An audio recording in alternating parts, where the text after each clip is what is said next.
military service, 3 tours in Afghanistan, and a roadside bomb that took his right leg below the knee. All of it led to this moment. Christmas Eve, 2024. The house looked the same, but something felt different. The Christmas lights blinked cheerfully, mocking the darkness that had settled in his chest since the injury. Cole had been deployed for 18 months this last time. Before that, it was constant rotations, constant missions. He'd sent every paycheck home to Diana, his wife of 25 years, trusting her to manage their finances and raise their son Tyler. He'd missed birthdays, anniversaries, graduations, all for duty, honor, and family. The family he was about to see for the first time since losing his leg. Diana opened the door, and Cole searched her face for warmth, for the woman who used to write him love letters during his first deployment. Instead, he found cold politeness.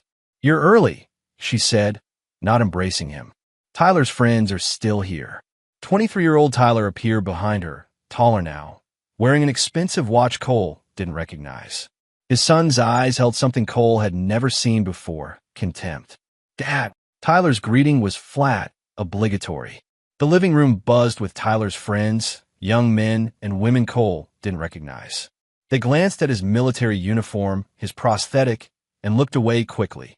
Diana had prepared the house for a party, not a homecoming. Dinner was served at 8.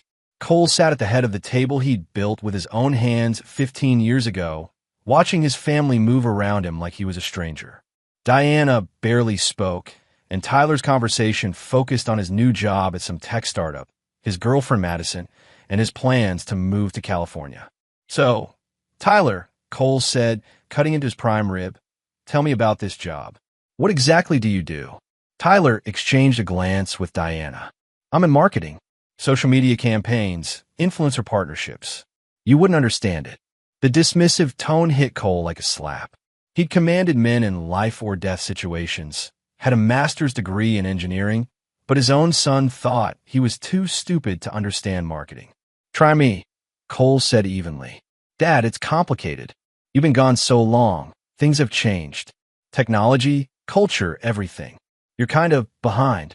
Diana finally spoke. "Tyler's doing very well. He's making 6 figures already." Cole felt something cold settle in his stomach. 6 figures? From a startup? "Some people adapt," Tyler said. "Some people get left behind." The conversation died. Cole excused himself to his old study, finding it converted into Diana's craft room.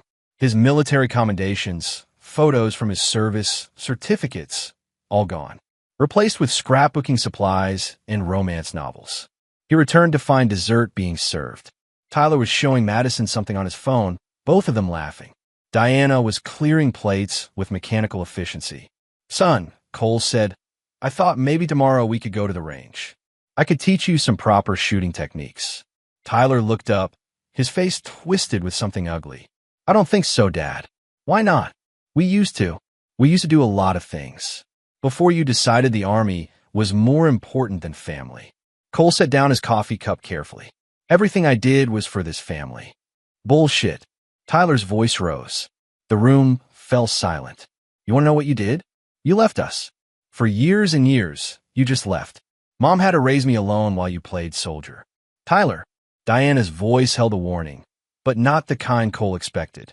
It wasn't "don't hurt your father's feelings." It was "not here, not now." But Tyler was beyond caring. The alcohol, the audience, the years of resentment, it all came pouring out. "You sent money, sure. Like that made up for missing every important moment of my life. Every birthday, every game, every graduation. And now you come back broken, expecting us to just pretend you're the man of the house again." Cole stood slowly, his prosthetic clicking against the hardwood. "I served my country. I served you. Every sacrifice I made was your choice." Tyler slammed his hand on the table. "Nobody forced you to re-enlist. Nobody forced you to miss my childhood. You chose the Army over us every single time." "That's not true." Tyler stood too, facing his father across the table. "Isn't it? When I was 10 and broke my arm, where were you? When I had pneumonia at 12, where were you? When I graduated high school, where were you?" Each question was a knife. Cole had been in Iraq, then Afghanistan, then training exercises in North Carolina. Always somewhere else. When Mom was crying herself to sleep every night for years, where were you? The words hung in the air like a toxic cloud. Cole looked at Diana, but she wouldn't meet his eyes. I was protecting this family, this country. Everything I did, everything you did was selfish. Tyler's voice dropped to a deadly quiet. You got to play hero while we dealt with real life. Well, guess what? We don't need your protection anymore. We don't need your money anymore. And we sure as hell don't need you. The silence stretched like a taut wire. Cole looked around the table at the faces staring back at him. His son's friends watched like this was entertainment. Diana sat frozen, her hands clenched in her lap. Madison looked uncomfortable but fascinated. Tyler, Cole said softly, I know I wasn't perfect, but I'm here now. I want to make things right. Tyler laughed, a bitter sound that cut through Cole's heart. Make things right? You think showing up broken and expecting gratitude makes things right? You want to know what would make things right? He leaned forward, his eyes blazing with years of accumulated rage. You're a burden. Get out of our house. The words hit Cole like physical blows. He looked at his wife, the woman he'd loved for over 2 decades, waiting for her to defend him, to tell Tyler he'd gone too far. Diana looked at her hands and said nothing. This is my house, Cole said quietly. I built it. I paid for it. With what? Army paychecks. Tyler sneered. Mom's been handling the finances while you were gone. Things change. People move on. Cole's training kicked in, the cold assessment of a tactical situation. Something was very wrong here. Tyler's confidence, Diana's silence, the expensive watch, the casual mention of 6-figure salaries from a startup. Get out, Tyler repeated. Go find some VFW hall to cry in. We're done pretending to be your family. Cole looked one more time at Diana. She still wouldn't meet his eyes. Without another word, Cole walked to the closet, retrieved his old duffel bag, and packed his few belongings. 25 years of marriage, a lifetime of service, and it all fit in one bag. As he reached the door, Diana finally spoke. Cole. He turned, hoping for something, anything that resembled the woman he'd married.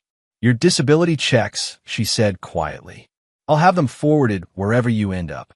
Cole nodded once and walked out into the December night. Chapter 2. The Neighbor's Farm. The Greyhound bus wheezed to a stop at the intersection of County Road 47 and Old Mill Road at 3 a.m. Cole was the only passenger getting off in the middle of nowhere, his duffel bag slung over his shoulder and his prosthetic aching from the 6-hour ride. The bus driver looked at him with pity as he hobbled down the steps. You sure about this, soldier? Ain't nothing out here but farmland and coyotes. Cole nodded and watched the bus disappear into the darkness, leaving him alone under a canopy of stars he'd almost forgotten existed. The December air bit through his jacket, but the cold felt clean after the suffocating atmosphere of his former home. Frank Whitmore's farm was 3 miles down Old Mill Road. Cole had met Frank during his first leave after basic training 26 years ago. Frank was a Vietnam vet who'd taken one look at the young soldier and offered him a job during his leave periods. Cole had spent countless hours on this farm, learning about life from a man who understood the weight of service. The walk gave Cole time to think. Tyler's words echoed in his head, but underneath the pain was something else, questions. How was Tyler making 6 figures at 23? When had Diana become so cold? Why had his son's resentment felt so prepared, like a speech he'd been rehearsing? Frank's farmhouse sat at the end of a gravel driveway, a warm yellow glow emanating from the kitchen window. Cole had called from the bus station, and Frank had simply said, "Come home, son." Before Cole could knock, the door opened. Frank Whitmore stood there, 68 years old and still broad-shouldered, his weathered face creasing into a sad smile. Jesus, Cole, look at you. Frank's embrace was everything Diana's should have been, warm, welcoming, real. Cole found himself fighting back tears he'd been holding since the bomb went off. Come on, coffee's hot. The kitchen smelled like bacon and would smoke. Frank poured 2 cups of coffee and gestured to the worn wooden table where they'd shared hundreds of conversations over the years. Want to talk about it? Cole told him everything. The deployment, the injury, the homecoming, Tyler's explosion, Diana's silence.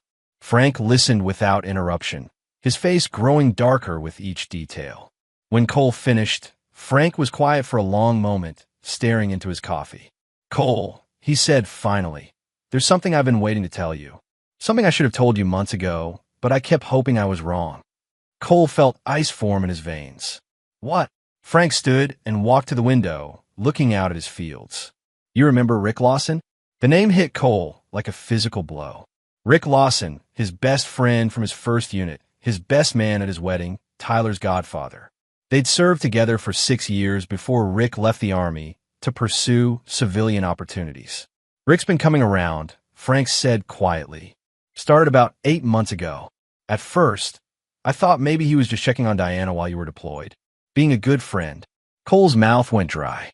"At first, then I started noticing patterns. His truck at your house when Tyler was at work. Staying overnight. Diana going to book club 3 nights a week, but her car ending up at his apartment complex." The room tilted. Cole gripped the edge of the table. "I'm sorry, son. I watched them together at the grocery store last month. The way they looked at each other, that wasn't friendship." Cole's mind raced through memories, recontextualizing everything. Rick's frequent calls during his deployment. Diana's increasing emotional distance over the past year. Tyler's sudden hostility. "There's more," Frank said, his voice heavy. "About 3 weeks ago, I was at Murphy's bar. Rick was there, drunk, bragging to some woman about his new lifestyle. Said he'd found a way to live like a king without working for it." "What did he mean?" Frank turned back to Cole, his eyes filled with regret. "He said he had a sugar mama, a military wife whose husband was too stupid to notice what was happening to his own bank accounts." The words hit Cole like another roadside bomb. Everything clicked into place. Diana's control over the finances. Tyler's expensive lifestyle. The 6-figure job that didn't make sense. "He's been stealing from me," Cole said quietly. "That's what it sounds like." Rick mentioned something about Tyler being finally ready to choose sides and how the kid was getting rewarded for loyalty. Cole felt something inside him break. Not his heart, but something deeper. The last vestige of the trusting man he used to be. In its place rose something cold and calculating, forged by years of combat and sharpened by betrayal. "Frank," he said, his voice deadly calm, "I need to know everything. Every detail you've seen, every conversation you've overheard, every person who's been complicit in this." Frank studied his face and saw something that made him sit back down. "You're not thinking of doing something stupid, are you?" Cole smiled, and Frank felt a chill run down his spine. It wasn't the smile of the earnest young soldier he'd mentored. This was the smile of a predator. "Stupid? No. I'm thinking of doing something very, very smart." Chapter 3. The Architecture of Revenge. Cole spent the next 3 days at Frank's farm, but he wasn't recuperating. He was planning. Frank's old study became a war room, complete with a whiteboard covered in names, dates, and connections. Cole's military training in intelligence gathering and operational planning finally had a personal application. Frank had been more observant than Cole initially realized. The old farmer had kept detailed mental notes of Rick's visits, Diana's schedule changes, and even Tyler's sudden lifestyle improvements. More importantly, Frank had photos. "Started taking these about 2 months ago," Frank explained, showing Cole pictures on his phone. "Figured you'd want proof if it came to that." The photos were devastating. Rick's truck in Cole's driveway at odd hours. Diana and Rick holding hands at a restaurant in the next town over. Tyler and Rick shaking hands outside a BMW dealership. Rick apparently co-signing for Tyler's new car. But the most damning photo was from just last week. Diana, Rick, and Tyler what appeared to be a Christmas shopping trip, all 3 of them laughing together like a family. "They replaced me," Cole said quietly, studying the image. "While I was fighting for my country, they replaced me." Frank poured himself a whiskey. "What are you going to do?" Cole had been asking himself the same question. His first instinct was violence. 22 years of military training had given him numerous ways to eliminate threats. But Rick, Diana, and Tyler weren't enemy combatants. They were something worse. They were traitors who needed to understand the consequences of betrayal. "I'm going to destroy them," Cole said simply. "But not quickly." They spent years planning this betrayal, executing it piece by piece. They deserve the same consideration. Cole opened his laptop. An old military-issued device Frank had helped him recover from storage, and began his reconnaissance. Tyler's social media painted a picture of sudden wealth, expensive restaurants, designer clothes, weekend trips to Las Vegas, all funded by money that should have been building Cole's family's future. Rick's digital footprint was more interesting. His LinkedIn showed a series of failed business ventures over the past 5 years.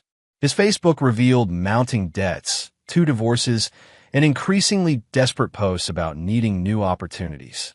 Until 8 months ago, when suddenly Rick was posting about his new consulting business and finally catching a break.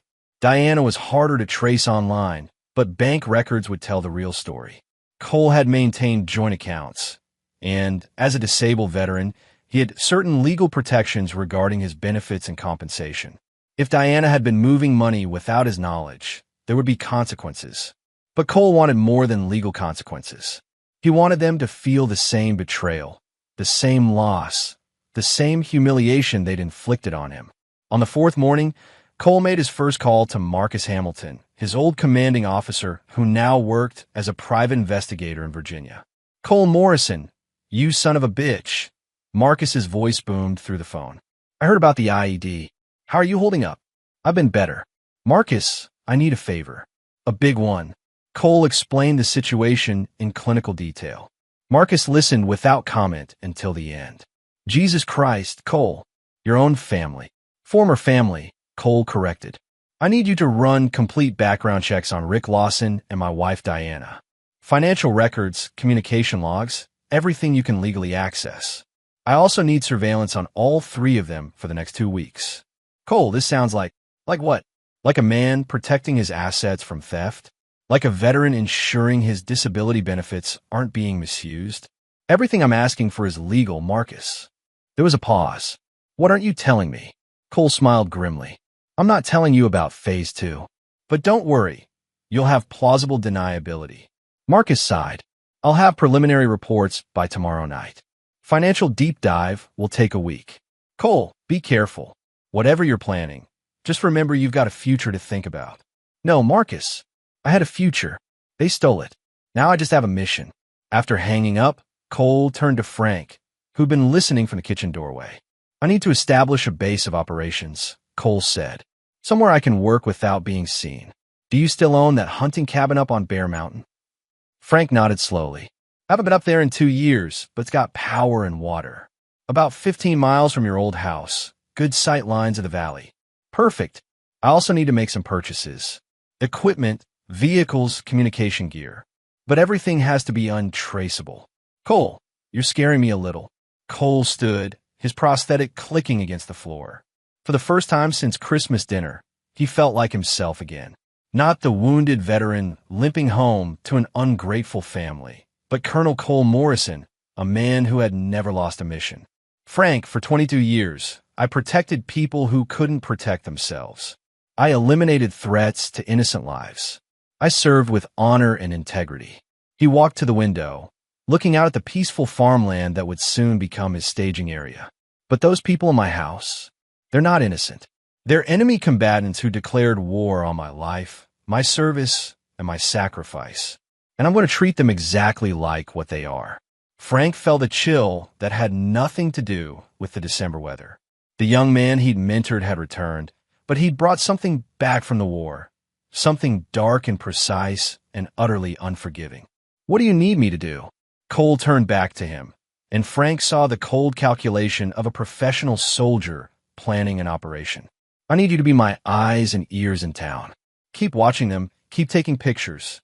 And Frank," Cole's smile was sharp as a blade, "I need you to forget everything I just told you. As far as anyone knows, I'm a broken-down veteran hiding in the woods, too ashamed to face his family." "Let them think that," Cole thought as he began drawing up plans for his new life. "Let them think I'm weak and defeated." They were about to learn the difference between a defeated man and a tactical withdrawal. Chapter 4. Intelligence Gathering. The hunting cabin on Bear Mountain had been transformed into something that would have impressed Cole's old intelligence unit. Maps of the local area covered one wall, with pins marking Diana's work route, Rick's apartment, Tyler's new job, and the various locations where Frank had photographed them together.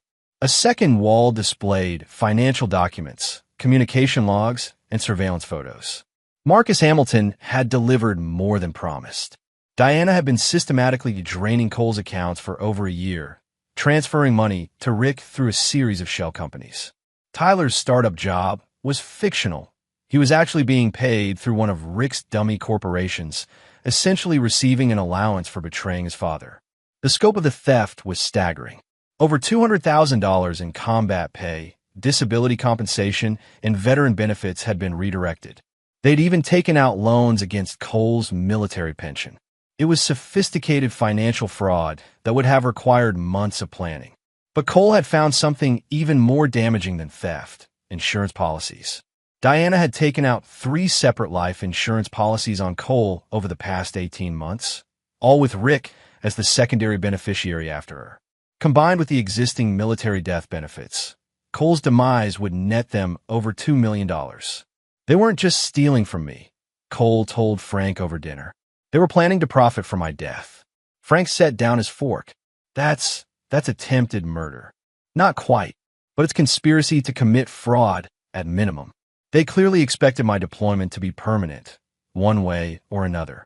Cole's phone buzzed with a text from Marcus. New surveillance photos. Check your email. The photos were from that afternoon. Diana and Rick at a jewelry store, looking at engagement rings. Tyler with them, clearly giving his approval. They weren't even waiting for divorce papers. Cole studied the images with clinical detachment. They think I'm neutralized, broken, too damaged, and ashamed to fight back. He opened his laptop and began typing. Over the next hour, he composed 3 different documents: a detailed financial crime report for the FBI's white-collar crime division, a military fraud complaint for the Army's criminal investigation division, and a civil lawsuit alleging theft, fraud, and conspiracy. But Cole didn't send any of them. Legal remedies would take years and might not even recover his money. Diana and Rick would hire lawyers, claim misunderstandings, drag proceedings out until Cole's resources were exhausted. No, Cole wanted something more immediate and more devastating. He opened a new document and began planning what he privately called Operation Family Values. The next morning, Cole drove into town for the first time since Christmas. His destination was Riverside Community Bank, where Diana worked as a loan officer. He parked across the street and waited, watching through binoculars as his wife went through her daily routine. Diana looked happy. She smiled at co-workers, laughed at someone's jokes, and seemed completely unburdened by guilt. It was like watching a stranger wearing his wife's face. At 12:30, Diana left for lunch. Instead of going to her usual restaurant, she drove to Rick's apartment complex. Cole followed at a distance, documenting everything. The reunion between Diana and Rick was passionate and public. They didn't even bother closing the curtains as they fell into bed together. Cole photographed it all through a telephoto lens, his face emotionless behind the camera. This wasn't about jealousy anymore. This was about evidence. That afternoon, Cole visited his old bank branch. Jennifer Walsh, the branch manager, had known Cole for 15 years. "Colonel Morrison, oh my God, we heard about your injury. How are you doing?" Cole played the role of the wounded veteran perfectly. Humble, grateful, slightly overwhelmed by civilian life. "I'm adjusting. Jennifer, I need to understand my account activity while I was deployed. Diana was handling everything, but I want to make sure I understand our financial position now that I'm back." Jennifer's smile faltered slightly. "Of course. Let me pull up your accounts." As she reviewed the records, Cole watched her face change from confusion to concern to something approaching alarm. "Colonel Morrison," she said carefully, "I think you need to speak with our fraud prevention department." Cole leaned forward. "Why? Is there a problem?" "There have been unusual transfers. Large amounts moved to accounts I don't recognize. Loans taken against your pension. Changes to beneficiaries on several policies." Jennifer looked genuinely distressed. "Sir, if you didn't authorize these transactions." "I didn't authorize anything," Cole said quietly. "I trusted my wife to manage our finances while I was serving our country." Jennifer's face went pale. "Oh God, Colonel Morrison, I'm so sorry. We should have flagged some of these transactions for review. Cole reached across the desk and patted her hand gently. You weren't the one who betrayed me, Jennifer. Can you help me document everything? For the next 2 hours, Jennifer walked Cole through every suspicious transaction. The pattern was clear. Diana had been embezzling systematically, using her position at the bank to avoid scrutiny. She'd even convinced Jennifer that the transfers were for investment opportunities that Cole had discussed with her. She said you were planning to start a consulting business when you returned, Jennifer explained. She showed me what looked like your signature on authorization forms. Cole examined the forged signatures. They were good. Diana had been practicing. As they wrapped up, Jennifer asked the question Cole had been waiting for. What are you going to do? Cole looked out the window at the town where he'd planned to spend his retirement, the place where his wife was sleeping with his best friend while his son celebrated his father's absence. I'm going to remind them that they messed with the wrong soldier. That evening, back at the cabin, Cole spread out his growing collection of evidence. Financial fraud, adultery, conspiracy, identity theft. He had enough to destroy all 3 of them legally. But Cole had spent too many years in tactical operations to be satisfied with legal destruction. He wanted psychological warfare. He wanted them to understand what it felt like to have everything they valued ripped away piece by piece. He picked up his phone and dialed a number from memory. Danny's Electronics, Danny speaking. Danny, it's Cole Morrison. I need some specialized equipment. Danny Pierce had served under Cole in Afghanistan and now ran a security consulting business that served clients who valued discretion. Colonel, heard you were stateside. What can I do for you? I need surveillance gear. Top-tier stuff. And I need it installed without anyone knowing it was ever there. There was a pause. Cole, you sure you want to go down this road? Cole smiled grimly. Danny, I've been down roads you can't imagine. This is just another mission. When do you need it done? Cole looked at his tactical calendar. Diana worked late on Thursdays. Tyler had a standing date with Madison on Friday nights. Rick played poker with his buddies every Saturday. Thursday night. I'll send you the address. Phase 2 of Operation Family Values was about to begin. Chapter 5. Psychological Warfare. Thursday night's installation went flawlessly. Danny Pierce and his team entered Cole's former home while Diana was at her late inventory meeting, actually dinner and sex with Rick, and Tyler was supposedly studying at the library, actually drinking with friends at a bar downtown. In 90 minutes, they installed 14 micro cameras, 8 audio recording devices, and a complete digital monitoring system. Everything streams to this mobile unit, Danny explained, handing Cole a military-grade tablet. Audio, video, internet traffic, phone calls. If it happens in that house, you'll know about it. Cole tested the system, watching Diana return home alone at 11:47 p.m. She moved through the house like she owned it completely, which, legally, she probably did now. She even walked past Cole's old study, now her craft room, without a glance. One more thing, Cole said. I need you to set up a meeting. With who? Rick Lawson. Tell him you represent a private military contractor looking for consultants with his background. Big money, immediate start, but he needs to come alone to discuss classification issues. Danny raised an eyebrow. Cole, I'm not going to hurt him.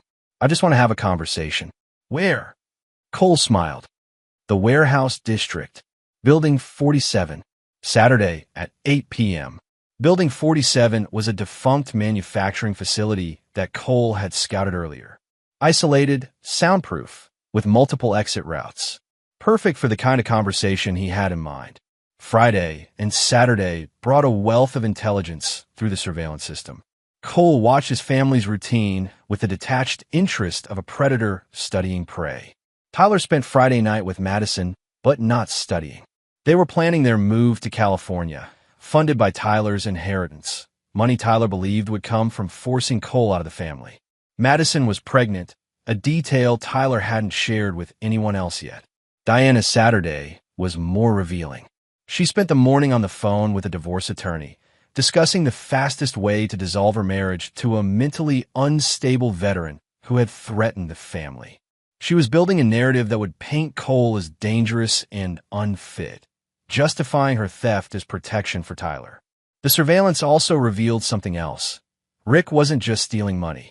He was documenting everything, taking photos of financial records, recording conversations with Diana about Cole's erratic behavior and violent tendencies. Rick was building an insurance policy against Cole's return, evidence that could be used to have Cole committed or arrested if he became a problem. By Saturday evening, Cole had everything he needed for Phase 3. But first, he had a meeting to attend. Building 47 sat in darkness as Cole arrived 30 minutes early. He'd spent the afternoon preparing, floodlights positioned for optimal psychological impact, recording equipment to capture every word, and a few props that would help make his point. Rick arrived precisely at 8 p.m., driving his new BMW, the one purchased with Cole's combat pay. He entered the building cautiously, calling out for Mr. Peterson, the fictional contractor Danny had impersonated. "Mr. Peterson? It's Rick Lawson. You said Building 47. Cole triggered the floodlights, illuminating the center of the warehouse. Rick spun around, temporarily blinded. "Hello, Rick." Cole's voice echoed off the concrete walls as he stepped into the light. Rick's face went through a rapid series of expressions: confusion, recognition, fear, and finally a desperate attempt at normalcy. "Cole, Jesus, you scared me. What are you doing here? I thought I was meeting some contractor about a consulting job." "You are," Cole said quietly. "I'm consulting on a very specific problem." Rick's hand moved toward his pocket, probably reaching for his phone. Cole's voice stopped him. "I wouldn't. You'll want both hands free for this conversation." Cole began walking in a slow circle around Rick, staying just outside the light. 26 years we've known each other, Rick. Best man at my wedding. Godfather to my son. I trusted you with my life in Afghanistan. Cole, listen. I trusted you with my family while I was deployed. Asked you to check on Diana and Tyler. Make sure they were okay. Cole's voice remained conversational, almost friendly. You did check on Diana, didn't you? Rick's face was pale under the harsh lights. Cole, I can explain. Oh, I'm sure you can. You're probably going to tell me it just happened. That you and Diana fell in love. That these things sometimes occur. That you never meant to hurt me. Cole stopped directly in front of Rick. But that would be a lie, wouldn't it? He pulled out a tablet and showed Rick the financial records. This took planning. Months of it. You didn't just steal my wife, Rick. You stole my life. Rick tried to straighten, to project confidence. Diana was lonely, Cole. You were never there. She needed someone who... Cole's fist connected with Rick's solar plexus, dropping him to his knees. It was a precise strike, calculated to disable without causing permanent damage. Wrong answer, Cole said calmly. Let me tell you what really happened. You've been struggling financially for years. 2 divorces, failed businesses, mounting debts. You saw an opportunity when I deployed, a woman with access to a military salary and a son who resented his father's absence. Rick gasped for air, unable to respond. You seduced my wife systematically, made her feel special, appreciated, loved. Then you convinced her that I didn't deserve her loyalty. You turned my son against me by playing the fun uncle while painting me as the absent father. And finally, you stole my money by making Diana your accomplice. Cole crouched down to Rick's level. But here's what you didn't plan for. I came home, and I'm not the same man who left. Rick found his voice. You can't prove anything. Cole smiled and showed him another tablet, this one displaying real-time footage from the surveillance system in Cole's house. Can't I? Right now, I'm watching Diana pack clothes for what she thinks will be a romantic weekend with you. I've recorded every phone call, every financial transaction, every moment of your pathetic little affair. Rick's face went white. That's illegal. Is it? It's my house, my accounts, my wife. Funny thing about surveillance laws, they don't protect criminals very well. Cole stood and began pacing again. Here's what's going to happen, Rick. You're going to end this relationship with my wife. You're going to disappear from my son's life. And you're going to make restitution for every penny you stole. And if I don't, Cole gestured to the walls around them. Then I'll use my very particular set of skills to make your life a living hell. I'll expose your fraud to every potential employer in the region. I'll send your recorded confessions to the IRS, the FBI, and the local police. I'll make sure everyone knows you're a predator who targets military wives while their husbands are deployed. Rick tried to stand, his legs shaky. Diana won't believe you. Tyler hates you. They chose me. Cole's smile turned predatory. Did they? Let's find out. He pulled out his phone and called Diana. She answered on the second ring, her voice warm with anticipation. Hi, honey. Are you almost ready for our weekend?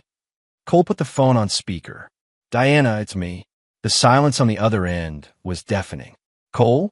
Why do you have Rick's phone? Because Rick and I are having conversation about my marriage, my money, and my future. Would you like to join us? Cole could hear Diana's panicked breathing through the phone. Diana, Rick called out, finding his voice. Don't come here. Just hang up. But Cole was already talking. Diana, ask Rick about the life insurance policies. Ask him about the forged signatures. Ask him about the plans he's been making for after my accident. The phone clicked off. Cole smiled at Rick. I think she'll be here soon. She needs to understand what kind of man she's been sleeping with. Rick's composure finally cracked. You're insane. You can't just. Can't what?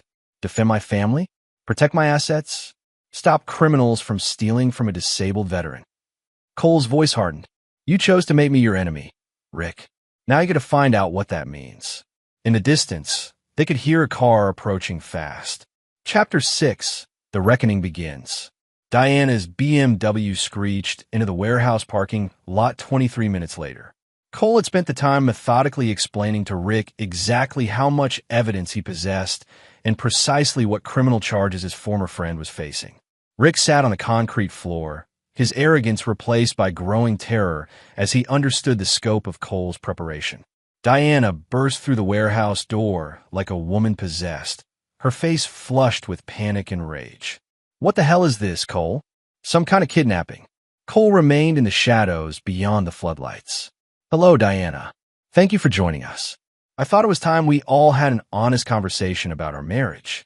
Diana helped Rick to his feet, positioning herself between the two men. Rick, are you hurt? Did he threaten you? Threaten him? Cole laughed, a sound devoid of warmth. Diana, I've been watching you two for weeks. I know about the money, the fraud, the forged signatures. I know about the life insurance policies. I know everything. Diana's face cycled through denial, defiance, and fear before settling on a desperate attempt at manipulation. Cole, you're sick. This deployment, your injury, it's changed you. You need help. Do I? Let's see. Cole stepped into the light, holding a thick folder. July 15th, you transferred $15,000 from my combat pay account to Rick's consulting company. August 3rd, you forged my signature on a loan against my pension. September 12th, you took out a $500,000 life insurance policy with Rick as secondary beneficiary.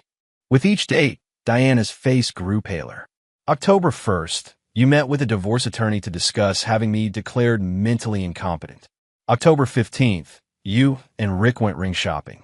November 2nd, you convinced Tyler to participate in your scheme by promising him a trust fund. Cole opened the folder and began spreading photographs across a nearby table. Should I continue? Because I have documentation for every theft, every lie, every moment of your betrayal. Rick found his voice. Diana, we need to leave. Now. But Diana was staring at the photographs. Pictures of her and Rick together, bank records, forged documents, surveillance footage from their most intimate moments. How long? She whispered. How long what? How long have I known? About a week. How long have I been planning my response? Since the moment you chose to remain silent while my son called me a burden and threw me out of my own house. Diana's mask finally slipped, revealing the cold calculation underneath. That house isn't yours anymore, Cole. I've been maintaining it, improving it, while you played soldier. You abandoned us. I serve my country. You serve yourself. Diana's voice rose to a shriek. You chose the army over us every time. You missed Tyler's childhood, our marriage, everything that mattered. We deserved better. Cole stepped closer, his voice dropping to a whisper. You deserved better than a man who sacrificed his body for his family's security? Better than someone who sent every paycheck home? Better than a husband who trusted you completely? We deserve someone who is actually here, The words hung in the air like a toxic cloud. Cole nodded slowly. You're right. You did deserve someone who was here. But instead of asking for what you needed, you chose theft and betrayal. Instead of honest conversation, you chose fraud and conspiracy. Instead of divorce, you chose to systematically destroy me. Rick stepped forward, trying to regain control. Cole, this doesn't have to get ugly. We can work something out. Divide the assets fairly. Set up support payments. Cole's laugh cut him off. Support payments? Rick, you just admitted to financial fraud in front of witnesses. Diana just confessed to forgery and conspiracy. You think you're in a position to negotiate. Diana's desperation turned to rage.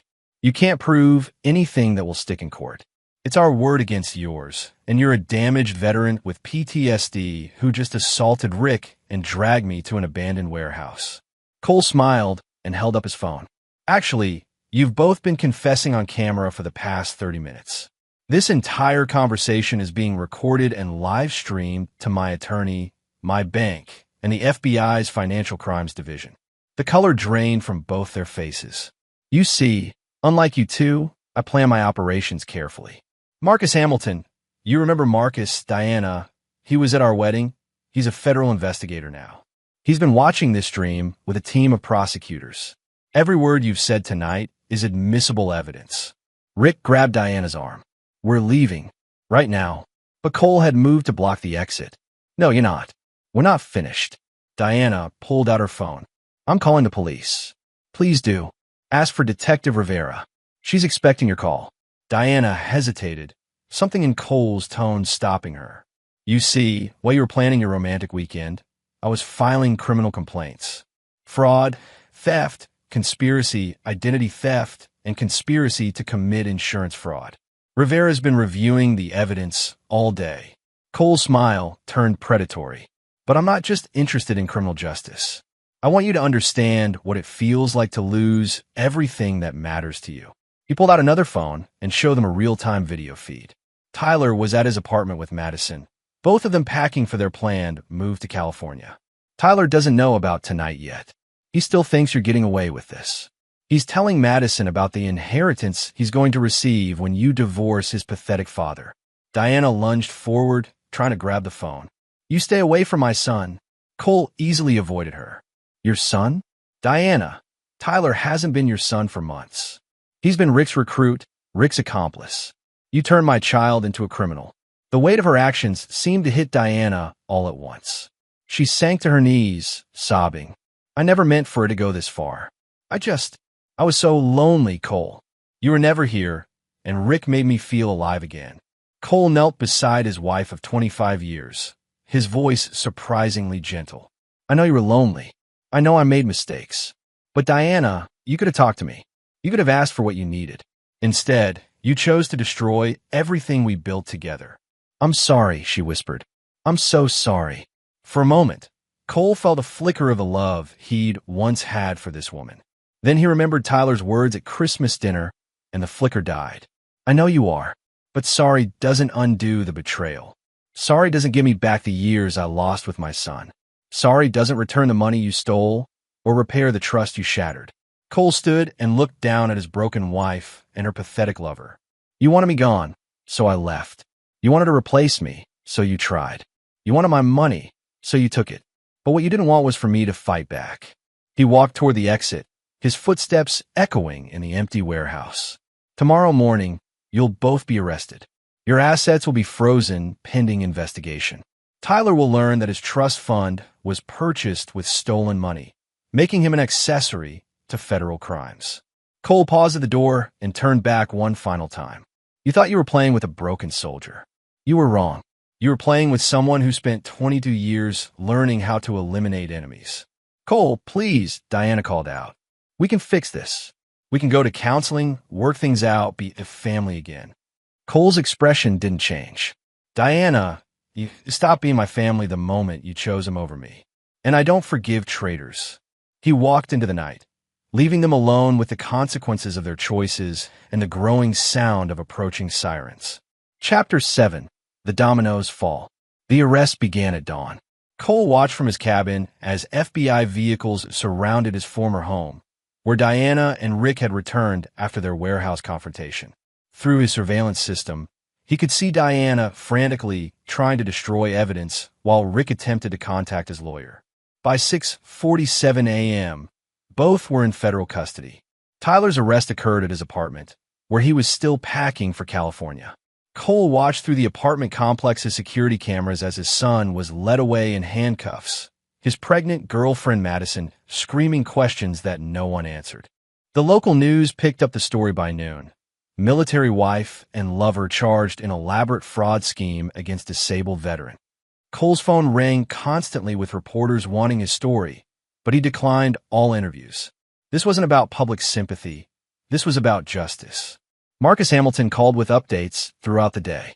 Diana's lawyer is pushing for a plea deal, Marcus reported. She's claiming diminished capacity due to emotional distress from your deployment. Rick's attorney is trying to paint him as a victim of Diana's manipulation. And Tyler's a different story. His lawyer is arguing he was a minor when some of this started, that he didn't understand the implications of what his mother was doing. Cole felt nothing at the mention of his son's legal troubles. Tyler had made his choice at Christmas dinner. What about restitution? Full restitution is unlikely through criminal proceedings, but the civil suits will be devastating. Between the three of them, they're looking at losing everything they have plus significant additional judgments. Cole hung up and returned to his planning. The legal system would handle the criminal aspects, but Cole wasn't finished with them personally. That evening, Cole drove to the county jail where Diana was being held pending bond hearing. He'd called ahead, requesting a visit as her husband. The guards, recognizing his military service and knowing the basics of his case, were more accommodating than usual. Diana looked haggard in her orange jumpsuit, her carefully maintained appearance destroyed by 12 hours in custody. She sat across from Cole at the metal table, separated by reinforced glass, speaking through the monitored phone system. "Thank you for coming," she said quietly. "I wasn't sure you would. I wanted to see you one last time before the divorce proceedings begin." Diana's face crumpled. "Cole, please. I know I made terrible mistakes, but we can work through this. We've been together for 25 years. "We were together for 24 years, Cole corrected. "You ended our marriage when you decided to steal from me and replace me with Rick. I never wanted to replace you. I needed someone who was there." Cole studied his wife's face, seeing for the first time how much she'd changed. The woman he'd married had been strong, independent, capable of handling his deployments with grace. This woman was weak, manipulative, willing to destroy everything rather than admit her needs. "Diana, if you had told me you were lonely, I would have taken early retirement. If you had said you needed more support, I would have found a way to provide it. If you had asked for help, I would have moved heaven and earth to give it to you." Tears streamed down Diana's face. I know that now. But it felt like you loved the Army more than us." "I served the Army. I loved you. There's a difference." Cole leaned forward, his voice hard. "But instead of communication, you chose betrayal. Instead of trust, you chose theft.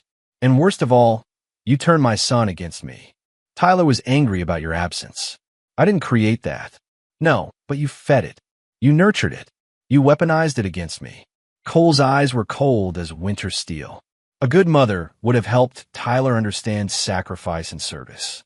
"You taught him that betrayal is acceptable if you feel justified." Diana sobbed into her hands. "What do you want from me, Cole? What can I do to fix this?" Cole stood, preparing to leave. "You can serve your sentence with dignity. You can accept responsibility for your choices. And you can stay away from me for the rest of your life." "Cole, please. I love you." He turned back one final time. "Love doesn't steal. Love doesn't lie. Love doesn't conspire. What you felt for me wasn't love, Diana. It was possession. And when possession becomes inconvenient, it becomes betrayal." Cole left his wife crying in the visiting room and drove to his next appointment. The county prosecutor's office was busy with evening shift changes, but District Attorney Patricia Kemp had agreed to meet with Cole personally. Patricia was a veteran herself, and the case had caught her attention immediately. "Colonel Morrison, first let me say how sorry I am about what you've endured. This kind of betrayal of a service member is particularly egregious." "Thank you. I wanted to discuss the prosecution strategy. Patricia opened a thick file. We're pursuing maximum sentences for all three defendants. The financial fraud alone carries up to 20 years federal time. Add in the conspiracy charges, identity theft, and attempted insurance fraud, and we're looking at life-changing consequences. What about Tyler? Patricia's expression darkened. Your son is 23 years old. He knew exactly what he was doing when he participated in this scheme. The fact that it was against his own father makes it worse, not better. Cole nodded approvingly. I want to make something clear. I'm not interested in mercy for any of them. They spent over a year planning and executing this betrayal. They deserve to face the full consequences of their choices. Even your wife and son? Cole's expression didn't waver. Especially my wife and son. They had the greatest obligation to protect me, and they chose to destroy me instead. Patricia studied Cole's face. Most victims want some form of reconciliation with family members. Most victims haven't spent 22 years learning that betrayal, left unpunished, only leads to more betrayal. Cole stood to leave. I want them to understand that actions have consequences. I want other military families to see that this kind of betrayal won't be tolerated. And I want these three specific people to spend the rest of their lives regretting the day they decided to steal from a soldier. As Cole drove back to the cabin, his phone buzzed with a text from an unknown number. Dad, please. I need to talk to you. I'm sorry. Tyler. Cole read the message twice, then deleted it without responding. Tyler had called him a burden and told him to get out of their house. Now Tyler was facing federal prison and wanted his father's forgiveness. But Cole Morrison didn't forgive traitors. He eliminated them. Chapter 8. No Mercy. 3 weeks later, Cole sat in the federal courthouse as Diana, Rick, and Tyler entered their guilty pleas. The evidence against them had been so overwhelming that their attorneys had advised against going to trial.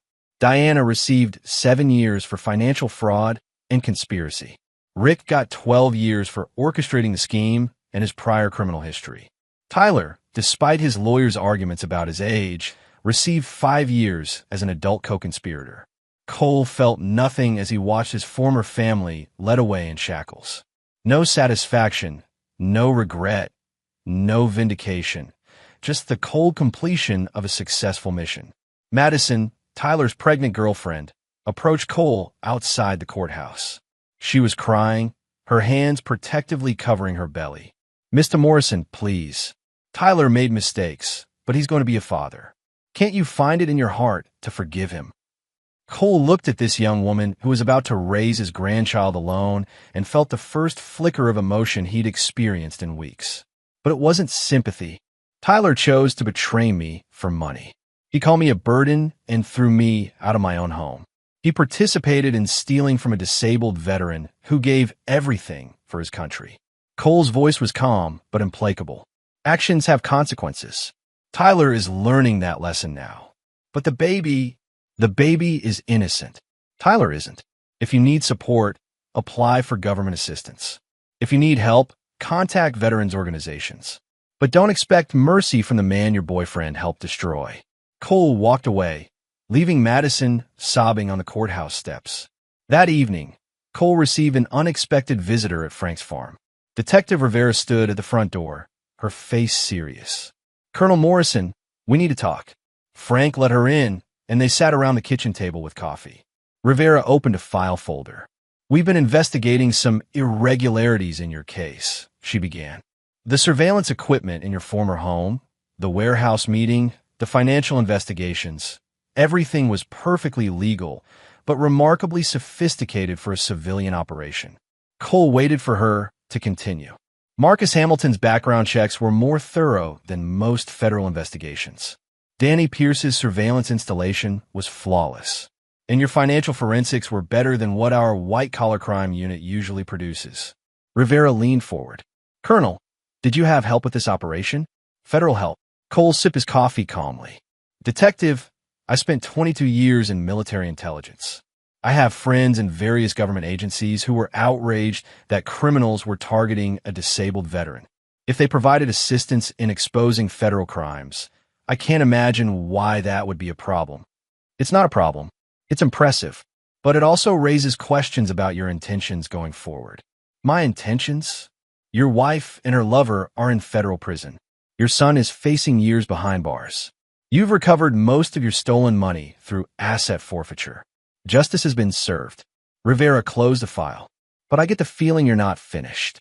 Cole smiled slightly. Detective, what else would I do to them? They're already facing the consequences of their actions. I don't know. But in 20 years of police work, I've learned to recognize when someone has more plans brewing. You've been too calm, too controlled, too prepared for everything that's happened. Frank shifted uncomfortably. Detective, Cole's been through hell. Maybe he's just relieved that the truth came out. Rivera studied Cole's face. Maybe. Or maybe he's a professional soldier who knows how to execute complex operations with multiple phases. She stood to leave, then turned back. Colonel Morrison, whatever else you're planning, remember that you've already won. Don't throw away your victory by going too far.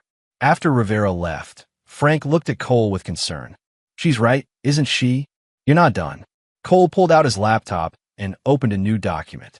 Frank, Diana will be eligible for parole in 4 years. Rick might get out in 8 with good behavior. Tyler could be free in 3 years. So they'll come back. Diana will want to reconcile, to rebuild our family. Rick will want revenge for his humiliation. Tyler will want forgiveness and support for his child. Cole began typing.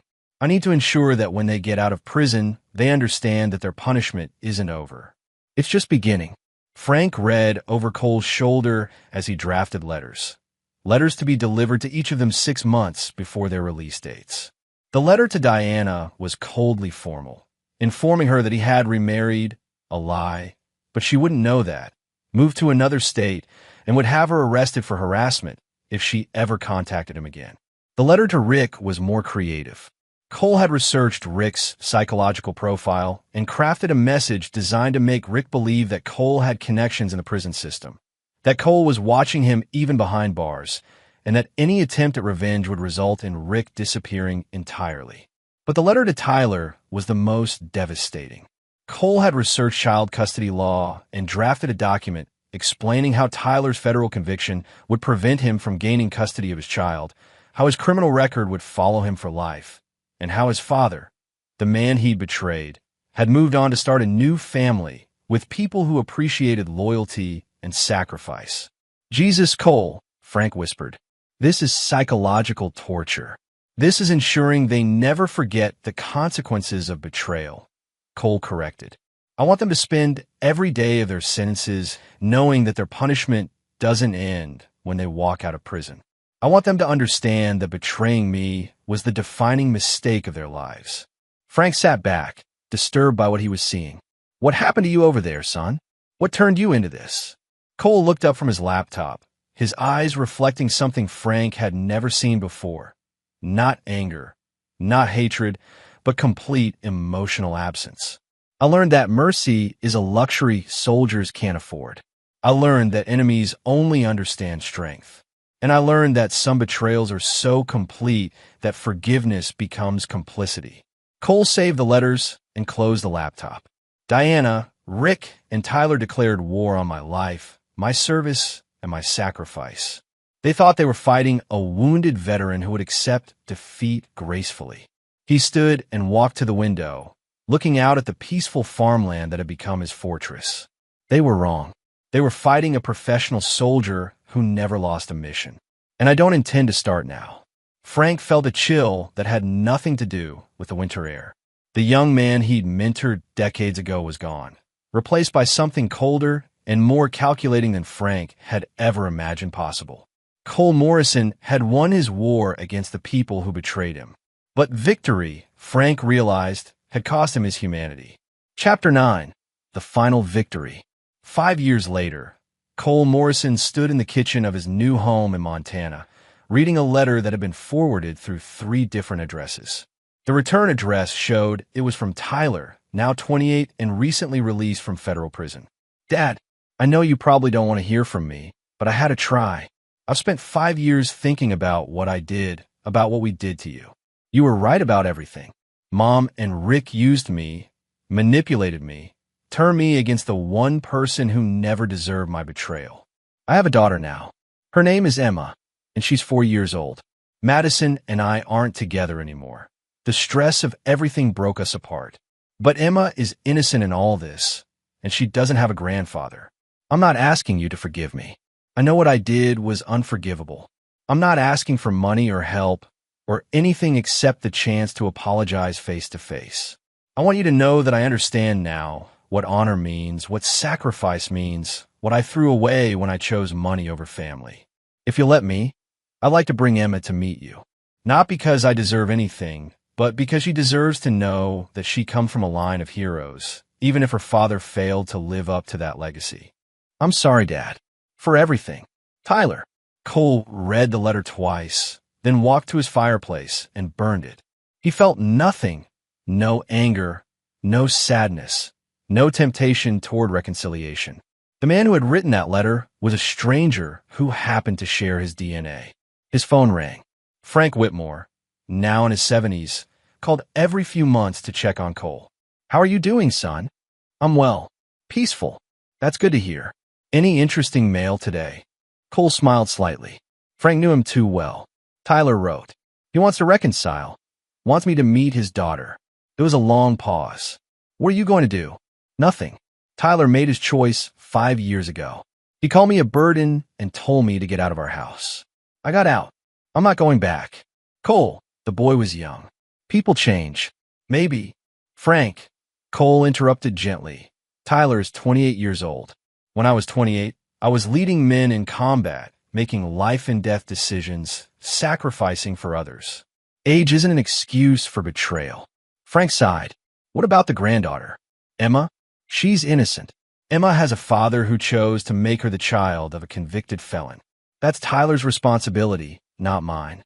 Cole walked to his study, where he kept his medals, commendations, and photos from his military service. On the desk was a single picture. Frank and Cole on the day Cole shipped out for his first deployment, both of them young and optimistic about the future. I built a good life here, Frank. I do consulting work for the VA, helping other veterans navigate the system. I volunteer at the local hospital. I have peace. Do you have happiness? Cole considered the question. I have satisfaction. I eliminated the threats to my well-being. I neutralized the enemies who betrayed me. I completed my mission. That's not the same thing as happiness. No, Cole agreed. But it's enough. After hanging up with Frank, Cole went to his computer and typed a brief response to Tyler's letter. Tyler, I received your letter. I am not interested in reconciliation, apology, or meeting your daughter. You made your choice 5 years ago when you participated in betraying me. I made my choice when I decided to eliminate you from my life. Do not contact me again. Do not attempt to visit. Do not send photos or updates about your life. You are no longer my son, and I am no longer your father. Live with the consequences of your choices. Cole Morrison. Cole mailed the letter and returned to his routine. Every morning, he exercised with his prosthetic, maintaining the physical conditioning that had kept him alive through multiple deployments. Every afternoon, he worked with veterans who were struggling with their own battles, not against foreign enemies, but against bureaucracy, disability, and the challenge of rebuilding civilian lives. Every evening, he sat on his porch overlooking the Montana wilderness, reading or simply watching the sun set over mountains that had never known betrayal. 3 months later, Cole received news that Diana had been released early for good behavior. She'd reportedly moved to Oregon to live with her sister, where she worked at a grocery store and attended court-ordered therapy sessions. She'd attempted to contact Cole once through his old attorney, asking only for an address where she could send a letter of apology. Cole instructed his attorney to inform Diana that any further contact attempts would result in a restraining order. Rick Lawson was released 8 months after Diana. Cole's sources, he maintained a network of former military colleagues who understood the importance of intelligence, reported that Rick had struggled to find employment due to his federal conviction. He was living in a halfway house in Detroit, working at a warehouse for minimum wage. Rick had apparently asked several mutual acquaintances about Cole's whereabouts, claiming he wanted to make things right. Cole sources made it clear to Rick that Cole preferred he remain ignorant of his former friend's existence. As Cole sat on his porch that evening, he reflected on the completeness of his victory. Diana, Rick, and Tyler had all paid the price for their betrayal. They'd lost their freedom, their money, their reputations, and their futures. More importantly, they'd lost any claim to his forgiveness, his concern, or his existence. A car pulled into his driveway. Frank Whitmore, making one of his quarterly visits. Frank climbed out slowly, his age showing in his movements. "Evening, son." "Evening, Frank." "Coffee." They sat on the porch as darkness fell over the mountains. Frank studied Cole's face in the lamplight. "You look content." "I am." "Any regrets?" Cole considered the question seriously. "I regret trusting people who proved unworthy of trust. I regret believing that family bonds were stronger than greed and selfishness. I regret sacrificing for people who saw my sacrifice as weakness." "What about Tyler's little girl? Any regrets about never meeting her?" Cole's expression didn't change. "Emma isn't my granddaughter. She's the daughter of a convicted felon who betrayed his father for money. Tyler chose her future when he chose to become a criminal." Frank nodded slowly. "You've become a hard man, Cole. I've become a wise man. Hard is what happens when you let people hurt you repeatedly. Wise is what happens when you learn from the experience and ensure it never happens again." They sat in comfortable silence as the stars emerged. Finally, Frank spoke again. "Do you ever think about what you could have been if none of this had happened?" Cole smiled slightly. "I think about what I am because it did happen. I'm a man who understands the true value of loyalty. I'm a veteran who helps other veterans without expecting gratitude or recognition. I'm a person who lives according to his principles without compromise. You're also a man alone. I'm a man at peace." Frank finished his coffee and stood to leave. "I worry about you sometimes, Cole. Isolation can be its own kind of prison." Cole walked his old friend to the car. "Frank, for 25 years I lived surrounded by people who claimed to love me while planning to betray me. For 5 years, I've lived alone with people who actually respect me. I know which one feels like freedom." As Frank drove away, Cole returned to his porch. In the distance, he could hear the sounds of the wilderness, owls calling, wind through the trees, the peaceful symphony of a world where betrayal was simply part of the natural order rather than a personal violation. Cole Morrison had completed his final mission. He'd eliminated the enemies who declared war on his life, and he'd built a new existence free from their poison. He'd chosen justice over mercy, wisdom over sentiment, and peace over the false comfort of family ties. The boy who'd left for basic training decades ago, believing in loyalty and sacrifice, had returned as a man who understood that some betrayals are so complete they require complete separation. Cole Morrison was alone, but he was victorious. And for a soldier who'd never lost a mission, victory was enough. In the distance, a coyote howled, a wild, lonely sound that carried across the mountains like a battle cry. Cole smiled and raised his coffee cup in salute. To all the enemies defeated, all the missions completed, and all the traitors left behind in the ruins of their own making. The war was over. Cole had won. And there you have it. Another story comes to an end. What did you think? I'd love to hear your thoughts in the comments below. If you enjoy this story, consider joining our community by subscribing. It means the world to us.